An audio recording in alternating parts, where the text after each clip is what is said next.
The Wisconsin Hodags are one of the most feared names in college ultimate.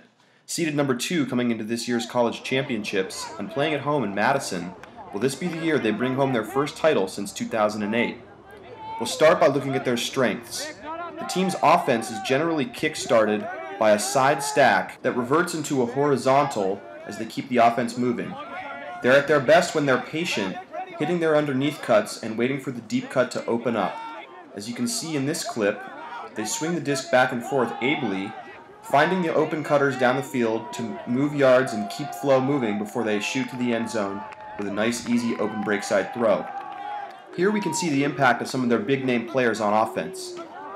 They have a lot of weapons that can get downfield easily. Here, Colin Camp, despite a contested huck, gets up over his defender easily. And in this clip here, same game against Pittsburgh, see another throw. This one floats even more. With 2 defenders in the area, he comes down with the disc, an impressive catch, and the kinds of plays he's able to make consistently. In this clip, we see the Wisconsin offense coming out of transition after 2 turnovers and looking good in the process, taking advantage of sagging Oregon defenders and finding the open spaces before they hit the deep shot that's nicely open in the back of the end zone. Finally, you can't talk about the Hodags' strength without talking about their defense. Here, early in the game against Pittsburgh, we see Pitt with a pull play, creating space for Alex Thorne on the break side, and he gets off an easy huck to Tyler DiGirolamo in the end zone. But during the course of the game, they adjusted this strategy, and when Pittsburgh tries a side stack and a similar pull play, creating space in the break side, the Wisconsin defender gets a huge layout that puts them ahead by 2 late in the game. You also have to remember that Wisconsin's best player, and the Callahan nominee Brian Hart, getting the D right there, plays on defense for the Hodags, which makes a huge impact on both sides of the disc.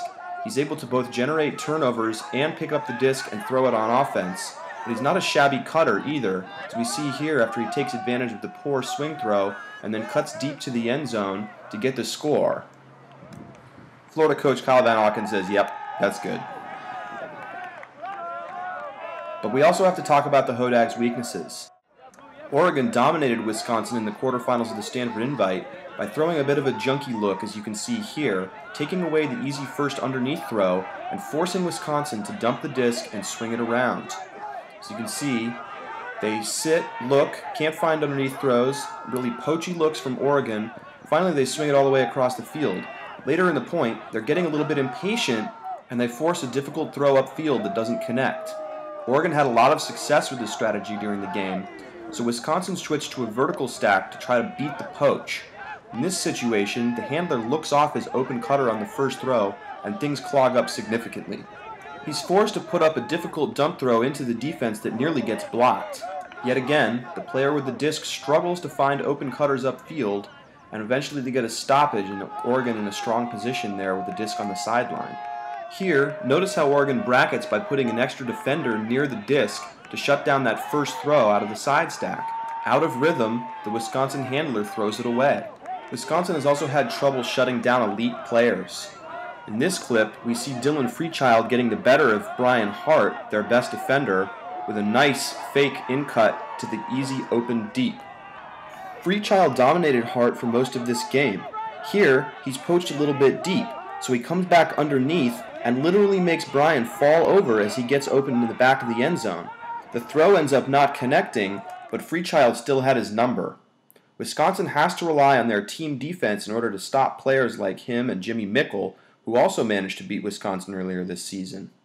Of course, the Hodags have improved dramatically since these games, with many of which were played before they had even gone outside for a practice yet. They will be a huge threat this year at the college championships.